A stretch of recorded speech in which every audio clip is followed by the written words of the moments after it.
Hey everybody, you should have these notes in front of you.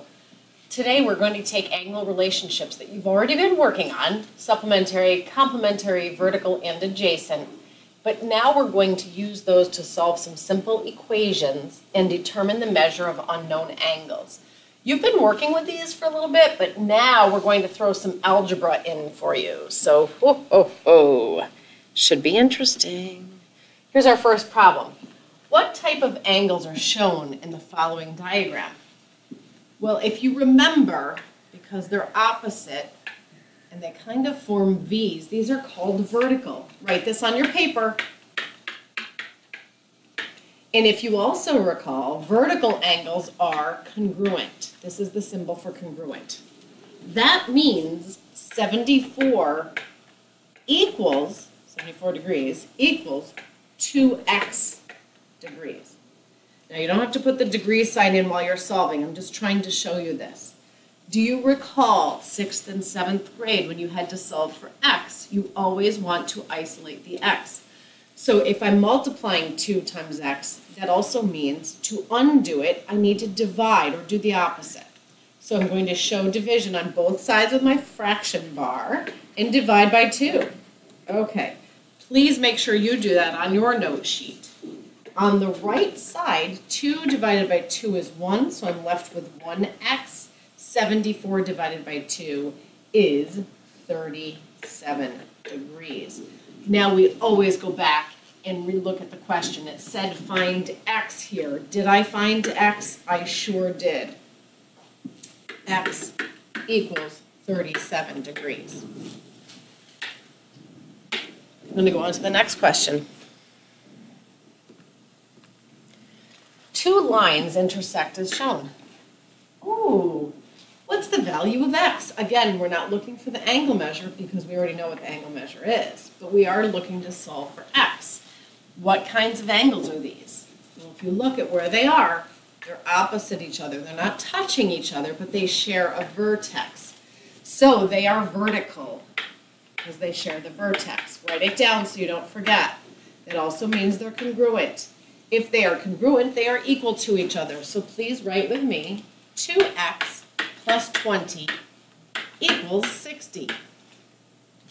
Now this is a little bit trickier than the last one because it's a two-step problem. We need to isolate the x, but we do so in the reverse order of operations. Order of operations says we do multiplication and division before addition and subtraction, but this time we're doing it in the reverse. So we're going to take care of addition and subtraction. We need to move 20. How do I move 20? By doing the opposite. I subtract 20 on both sides. Now last year I believe that you all used the ladder method, so I'm going to try to do that too. As I subtract and I move down, I bring down everything I haven't used. 20 minus 20 is 0. There's nothing left, but I do have an equal sign in the ladder. And 60 minus 20 is 40. Now I have two x's. Well, how much would each x be worth? The only way I can do that is divide both sides by 2. X equals 20. Did we answer the question? It says, what is the value of x? Sure. X equals 20 degrees. We did it.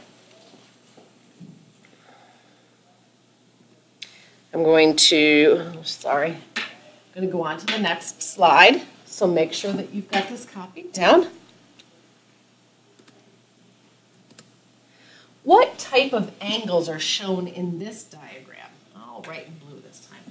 Find the measure of angle 1. So notice this, we're not looking for x. I mean, we need to know x because we can't find the measure of angle 1 until we do.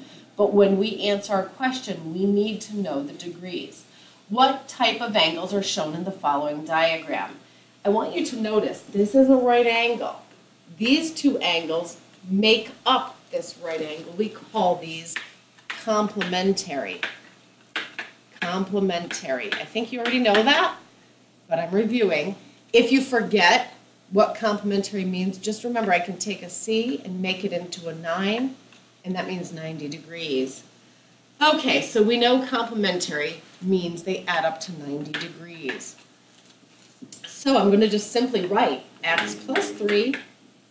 In addition to that, I'm going to add my second angle, which is 2x minus 3. Does it matter which order I add these in? No, because of the commutative property. These add up to 90. Now, let's rethink back to 6th and 7th grade. We always try to combine like terms. And Mrs. Pearson has a great method. She makes a little chart on the side and she says, let's add all of our x's. Let's add all of the numbers that don't have x's. So I'm going to just say no x's. In this case, I have an x and I have two x's. The numbers or the constants that don't have x's are 3 and negative 3. Oh, this is a nice one.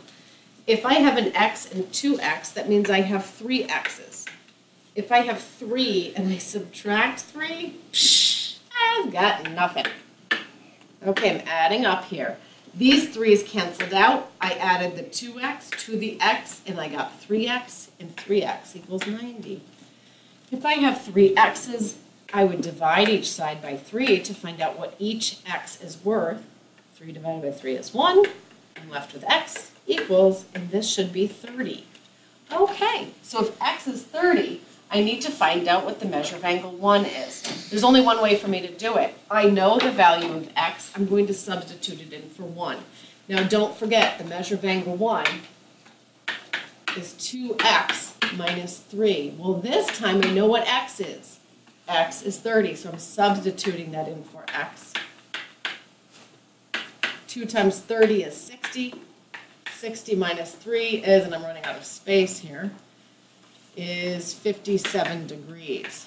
So angle 1 here measures 57 degrees. I'll write it again. Angle 1 measures 57 degrees.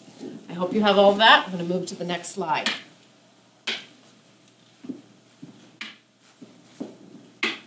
Okay, line G intersects line H in the figure below. Based on the angle measures given in the figure, what is the value of x? Well, let's try, oops, sorry. If you notice these, I have a straight line. These two angles are adjacent, and they make up the straight line. So if I have two angles that make up a straight line, we know they are called supplementary. Write it down, please.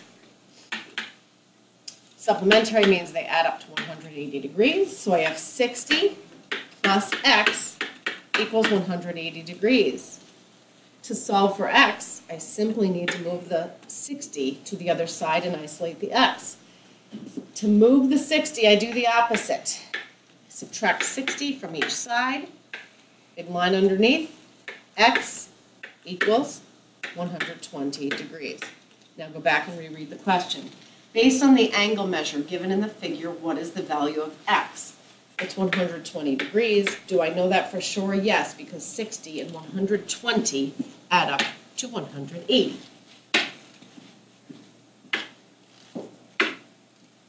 What type of angles are shown in this following diagram?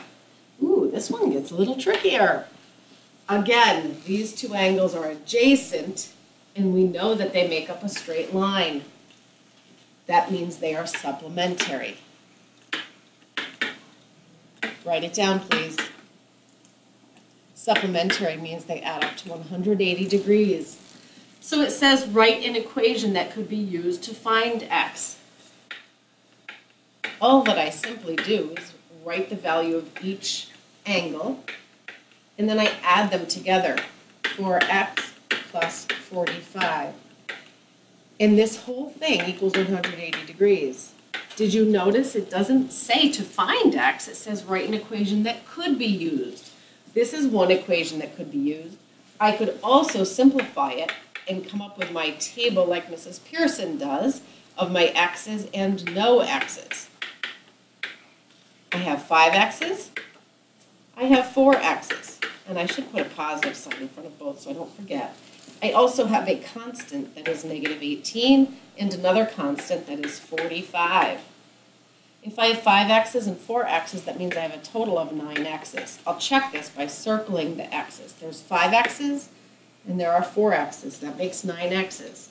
Then I have negative 18, put a square around that, and I have a positive 45. If the signs are different, that means I'm going to find the difference.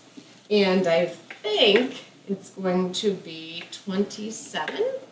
Check me because I could be wrong. But this is the next equation you could use. That's the simplified version.